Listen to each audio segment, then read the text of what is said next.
కొన్ని రోజుల తర్వాత మనకొక విషయం అర్థమవుతుంది. మన అలసటకి రీజన్ పని కాదు. మన బాధకి రీజన్ ప్రాబ్లమ్స్ కాదు. చాలా కాలం నుంచి అందరినీ హ్యాపీగా ఉంచడానికి ట్రై చేస్తూ మనల్ని మనం పక్కన పెట్టడం. మొదట్లో అది చాలా చిన్న విషయంలాగా స్టార్ట్ అవుతుంది. ఒకసారి మన మనసుకి నచ్చకపోయినా సరే ఓకే అంటాం. ఇంకోసారి మనకు టైం లేకపోయినా సరే అడ్జస్ట్ అవుతాం. ఇంకోసారి మన ఒపీనియన్ చెప్పాలి అనిపించినా సరే సైలెంట్ గా ఉంటాం. ఎందుకంటే మన మైండ్ లో ఒకటే ఉంటుంది, పర్లేదు ఈసారి వదిలేద్దాం అని. కానీ ఆ ఒక్కసారి అక్కడే ఆగిపోతుంది. అది అలవాటు అవుతుంది. కొంతకాలం తర్వాత మనకు నచ్చిన విషయాలు కూడా నవ్వుతూ ఓకే చెప్పడం స్టార్ట్ చేస్తాం. మన మీద ప్రెజర్ పెరిగినా సరే పర్లేదంటాం. మన గుండెలో భారం పెరిగినా సరే పర్లేదంటాం. మరి ఒక రోజు సడన్ గా మనకు అనిపిస్తుంది ఎందుకో నేను అలసిపోయానని. కానీ నిజం ఏంటో తెలుసా? మీరు పని వల్ల అలసిపోలేదు, మీరు యాక్టింగ్ వల్ల అలసిపోయారు. మీ ఒరిజినల్ సెల్ఫ్ గా కాకుండా అందరికీ నచ్చిన వర్షన్ గా బ్రతుకుతున్నారు కాబట్టి అలసిపోయారు. చూడండి, ఈ ప్రపంచంలో చాలా మంది ఒక మిస్టేక్ చేస్తారు. వాళ్ళకి ఎవరైనా దూరం అవుతారేమో అని భయం, ఎవరైనా హర్ట్ అవుతారేమో అని భయం, ఎవరైనా తప్పుగా అనుకుంటారేమో అని భయం. మరి ఆ భయం వల్ల వాళ్ళకి నచ్చిన లైఫ్ ని వాళ్ళే క్రియేట్ చేసుకుంటారు. ఒకసారి ఆలోచించండి, మీ లైఫ్ లో ఎంతమంది ఉన్నారు? ఫ్రెండ్స్ ఉంటారు,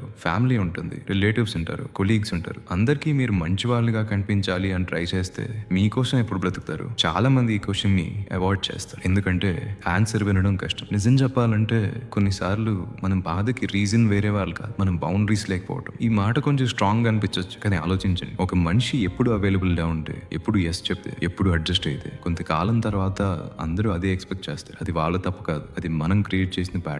ఎందుకంటే మనం ఎప్పుడు మన లిమిట్స్ చెప్పలేదు, మన టైంకి వాల్యూ ఇవ్వలేదు, మన ఎనర్జీకి వాల్యూ ఇవ్వలేదు. మరి తర్వాత మాత్రం మనకు బాధ వస్తుంది, నన్ను అందరూ యూజ్ చేసుకుంటున్నారు అని. కానీ ఇక్కడ ఒక అన్కంఫర్టబుల్ ట్రూత్ ఉంది. చాలా సార్లు వాళ్ళు యూజ్ చేయలేదు, మనమే మన లిమిట్స్ క్లియర్ గా చెప్పలేదు. చూడండి, సెల్ఫ్ రెస్పెక్ట్ అంటే ఎవరితోనూ రూడ్ గా మాట్లాడడం కాదు. సెల్ఫ్ రెస్పెక్ట్ అంటే ఎవరిని బాధ పెట్టడం కాదు. సెల్ఫ్ రెస్పెక్ట్ అంటే సింపుల్ గా మన జీవితంలో మన ప్లేస్ ని మనం మర్చిపోకూడదు. ఎందుకంటే కొన్నిసార్లు మన అందరినీ గురించి అంత ఆలోచిస్తాం, మన గురించి ఆలోచించడం మర్చిపోతాం. అందరికీ సపోర్ట్ చేస్తాం, కానీ మనకి సపోర్ట్ కావాలి అని అనిపించినప్పుడు ఎవరిని అప్రోచ్ అవ్వాలి ఎవడో తెలియదు. అందరికీ టైం ఇస్తాం, కానీ మన మనసుకి టైం ఇవ్వడం మర్చిపోతాం. అందరినీ అర్థం చేసుకుంటాం, కానీ మన బాధని మనమే ఇగ్నోర్ చేస్తాం. మరి కొంతకాలం తర్వాత మనమే పరిచయం లేని వాళ్ళ అనిపిస్తాం. అద్దం ముందు నిల్చుని చూసినప్పుడు ఫేస్ కనిపిస్తుంది, కానీ ఆ ఫేస్ వెనుకున్న మనిషి కనిపించడు. ఎందుకంటే చాలా కాలం నుంచి మనం వేరే వాళ్ళకి నచ్చడానికి ట్రై చేస్తూ వచ్చాం, మన నిజమైన పర్సనాలిటీని పక్కన పెట్టేసాం. మరి ఇక్కడ నేను మీకు ఒక క్వశ్చన్ అడుగుతాను. ఈ రోజు నుంచి మీరు అందరిని ఇంప్రెస్ చేయడం ఆపేస్తే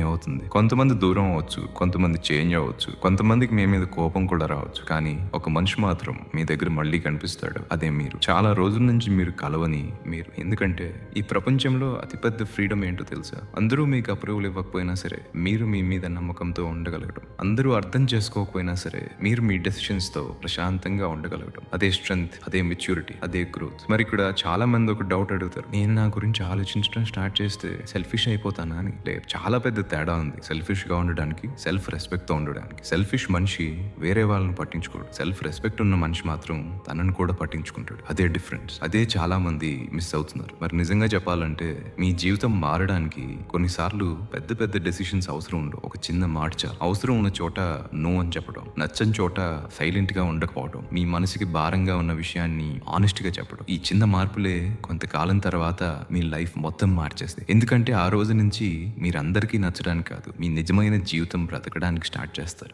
మరి ఇప్పుడు మనం ఇంకో ఇంపార్టెంట్ విషయం గురించి మాట్లాడచ్చు. చాలా మంది అనుకుంటారు, నేను ఎందుకు నో చెప్పలేకపోతున్నాను అని. వాళ్ళకి అనిపిస్తుంది కాన్ఫిడెన్స్ లేకపోవడం వల్ల అని. కానీ చాలా సార్లు రీజన్ కాన్ఫిడెన్స్ కాదు, రీజన్ భయం. చిన్నప్పటి నుంచి మనం ఒక విషయం నేర్చుకున్నాం, అందరూ మనల్ని మంచి వాళ్ళుగా చూడాలి, టీచర్స్ కి నచ్చాలి, పేరెంట్స్ కి నచ్చాలి, రిలేటివ్స్ కి నచ్చాలి, ఫ్రెండ్స్ కి నచ్చాలి. ఎక్కడ చూసినా అప్రూవల్ కోసం మనల్ని మనం మార్చుకోవడం నేర్చుకున్నాం. ఒక స్టేజ్ వరకు అది పర్లేదు, కానీ పెద్దయ్యాక కూడా అదే కంటిన్యూ చేస్తే ప్రాబ్లం స్టార్ట్ అవుతుంది. ఎందుకంటే అప్పుడు మనం డెసిషన్స్ తీసుకోవడం కూడా మన ఇష్టం బట్టి కాదు, వేరే వాళ్ళు ఏమనుకుంటారో అని ఆలోచించి తీసుకుంటాం. ఒకసారి ఆలోచించండి, మీ లైఫ్ లో కొన్ని డెసిషన్స్ మీకు నిజంగా నచ్చి తీసుకున్నవి, ఇంకా కొన్ని డెసిషన్స్ ఎవరైనా డిసప్పాయింట్ అవ్వకూడదు అని తీసుకున్నవి. ఈ రెండు డెసిషన్స్ వల్ల వచ్చిన ఫీలింగ్ ఒకేలా ఉంటుందా? ఉండదు. ఎందుకంటే మనసుకు తెలుసు ఇది నా డెసిషన్ కాదు అని. మరి అక్కడే ఫ్రస్ట్రేషన్ స్టార్ట్ అవుతుంది.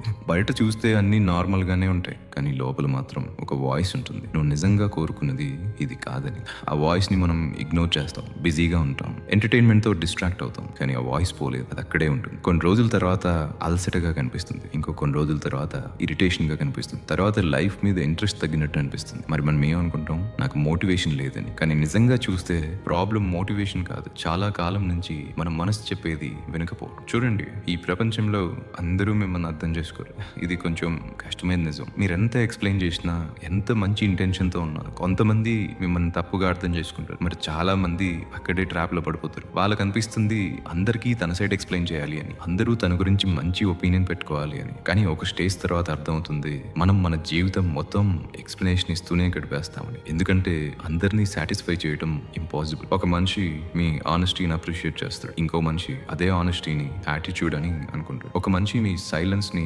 మెచ్యూరిటీ అని అనుకుంటాడు, ఇంకో మనిషి అదే సైలెన్స్ ని వీక్నెస్ అని అనుకుంటాడు. మరి మీరు ఎవరి కోసం మారుతారు? ఎవరి ఎక్స్పెక్టేషన్స్ ప్రకారం బ్రతుకుతారు? అందుకే ఒక పాయింట్ తర్వాత మనం ఒక డెసిషన్ తీసుకోవాలి. అందరికీ నచ్చకపోయినా పర్లేదు, కానీ మనకి మనం నచ్చాలి. చాలా మంది రెస్పెక్ట్ ని రాంగ్ ప్లేస్ లో వెతుకుతున్నారు. వాళ్ళకి అనిపిస్తుంది అందరికీ హెల్ప్ చేస్తే రెస్పెక్ట్ వస్తుందని, అందరికీ అవైలబుల్ గా ఉంటే రెస్పెక్ట్ వస్తుందని. కానీ లైఫ్ లో చాలా సార్లు ఆపోజిట్ జరుగుతుంది. ఎందుకంటే మీరు మీ లిమిట్స్ చెప్పకపోతే, మీ టైం కి వాల్యూ ఇవ్వకపోతే వేరే వాళ్ళు ఎందుకు ఇస్తారు? ఒక సింపుల్ ఎగ్జాంపుల్, మీరు మీ టైం ని చీప్ గా ట్రీట్ చేస్తే ప్రపంచం కూడా చీప్ గా ట్రీట్ చేస్తుంది. మీరు మీ డెసిషన్స్ ని సీరియస్ గా తీసుకోకపోతే వేరే వాళ్ళు కూడా సీరియస్ గా తీసుకోరు. రెస్పెక్ట్ అనేది అడిగి తెచ్చుకునే విషయం కాదు, అది మన బిహేవియర్ తో క్రియేట్ చేసుకునే విషయం. మరి సెల్ఫ్ రెస్పెక్ట్ ఎక్కడ స్టార్ట్ అవుతుందో తెలుసా? ఒక చిన్న ప్లేస్ లో ఇది నాకు నచ్చలేదు అని ఆనెస్ట్ గా ఒప్పుకోవడం దగ్గర, నేను ఇది చేయలేను అని చెప్పడం దగ్గర, నాకు కొంచెం టైం కావాలి అని గిల్ట్ లేకుండా ఆడటం దగ్గర.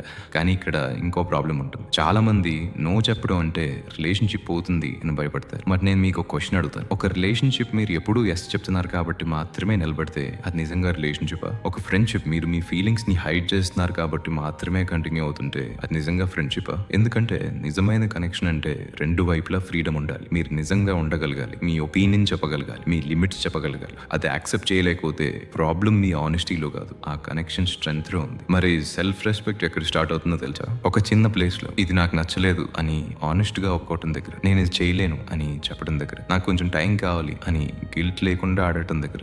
కానీ ఇక్కడ ఇంకో ప్రాబ్లం ఉంటుంది. చాలా మంది నో చెప్పడం అంటే రిలేషన్షిప్ పోతుంది అని భయపడతారు. మరి నేను మీకు ఒక క్వశ్చన్ అడుగుతాను, ఒక రిలేషన్షిప్ మీరు ఎప్పుడు ఎస్ చెప్తున్నారు కాబట్టి మాత్రమే నిలబడితే అది నిజంగా రిలేషన్షిప్? ఒక ఫ్రెండ్షిప్ మీరు మీ ఫీలింగ్స్ ని హైడ్ చేస్తున్నారు కాబట్టి మాత్రమే కంటిన్యూ అవుతుంటే అది నిజంగా ఫ్రెండ్షిప్? ఎందుకంటే నిజమైన కనెక్షన్ అంటే రెండు వైపులా ఫ్రీడమ్ ఉండాలి. మీరు నిజంగా ఉండగలగాలి, మీ ఒపీనియన్ చెప్పగలగాలి, మీ లిమిట్స్ చెప్పగలగాలి. అది యాక్సెప్ట్ చేయలేకపోతే ప్రాబ్లం మీ ఆనెస్టీలో కాదు, ఆ కనెక్షన్ స్ట్రెంగ్త్ లో ఉంది. మరి ఇప్పుడు ఒక నిమిషం ఆగి ఆలోచించండి. ఈ రోజు నుంచి ఒక చిన్న మార్పు చేస్తే ఎలా ఉంటుంది? అందరికీ ఎక్స్ప్లెయిన్ చేయడం కొంచెం తగ్గించడం, అవసరం లేని గిల్ట్ ని వదిలేయటం, మీ మనసు చెప్పేది కొంచెం ఎక్కువ వినటం. చిన్న మార్పులే అనిపిస్తాయి, కానీ లైఫ్ లో బిగ్గెస్ట్ ట్రాన్స్ఫర్మేషన్స్ ఇలానే స్టార్ట్ అవుతాయి. ఎందుకంటే ఒక రోజు సడన్ గా స్ట్రాంగ్ అవ్వరు, ఒక రోజు సడన్ గా కాన్ఫిడెన్స్ రాదు, ఒక రోజు సడన్ గా సెల్ఫ్ రెస్పెక్ట్ బిల్డ్ అవుతుంది. అది చిన్న చిన్న డిసిషన్స్ తో స్టార్ట్ అవుతుంది. మరి ఆ చిన్న డిసిషన్స్ మన జీవితాన్ని ఎలా మార్చేస్తాయో చాలా మంది ఎప్పుడూ గమనించలేరు, కానీ అక్కడే అసలు మార్పు మొదలవుతుంది. మరి ఇప్పుడు ఈ వీడియోని ముగించే ముందు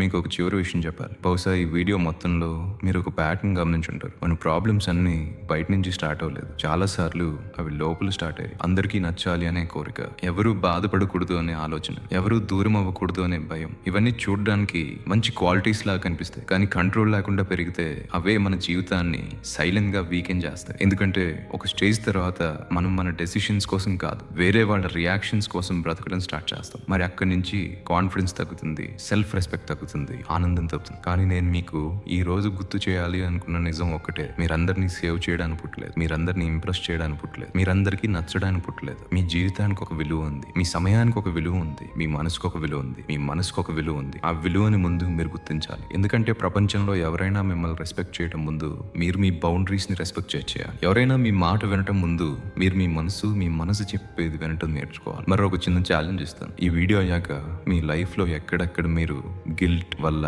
ఎస్ చెప్తున్నారు ఆలోచించండి. ఎక్కడ మీ ఒపీనియన్ ని హైడ్ చేస్తున్నారు ఆలోచించండి. ఎక్కడ మీ హ్యాపీనెస్ ని సాక్రిఫైస్ చేస్తున్నారు ఆలోచించండి. ఒకసారి ఆనెస్ట్ గా ఆన్సర్ చెప్పుకోండి. ఎందుకంటే అవేర్నెస్ వచ్చిన చోటే మార్పు స్టార్ట్ అవుతుంది. ఇంకా ఒక విషయం, నేను ఈ ఛానల్లో చెప్పే ప్రతి టాపిక్ ని 10 లేదా 15 నిమిషాల్లో కంప్లీట్లీ ఎక్స్ప్లెయిన్ చేయలేదు. అందుకే మన వెబ్సైట్ లో 2 డీటెయిల్డ్ ఆడియో ఎక్స్పీరియన్సెస్ క్రియేట్ చేశాను. ఒక ఆడియో ఓవర్ థింకింగ్ నుంచి బయటకు వచ్చి మళ్ళీ కమ్బ్యాక్ ఎలా చేయాలి అనే దాని గురించి ఉంటుంది. ఇంకో audio self doubt, comparison, confidence rebuild గురించి ఉంటుంది. ప్రతి ఆడియో దాదాపు 40 నిమిషాలు ఉంటుంది. నేను మీకు ఫోర్స్ చేయట్లేదు, నేను నా కోసం చెప్పట్లేదు. కానీ నా కంటెంట్ వల్ల మీకు వాల్యూ వచ్చింది అని అనిపిస్తే, నా మీద నమ్మకం ఉంటే, మీకు యూస్ అవుతుంది అని అనిపిస్తే ఒకసారి చూడండి. బహుశా మీరు ఇప్పుడు ఫేస్ చేస్తున్న ఫేజ్ లో ఆ ఆడియోస్ మీకు హెల్ప్ అవ్వచ్చు. మరి ఈ వీడియోలో చెప్పిన బిగ్గెస్ట్ లెసన్ ఏంటి అంటే, మంచివాడుగా ఉండడం అంటే అందరికీ నచ్చడం కాదు, మంచివాడుగా ఉండడం అంటే మీ విలువ మర్చిపోకపోవడం. మీ మనసు మీద మీ నమ్మకం వదులుకోకపోవడం, అవసరం ఉన్న చోట నో చెప్పడం, అవసరం ఉన్న చోట నిలబడటం, అవసరం ఉన్న చోట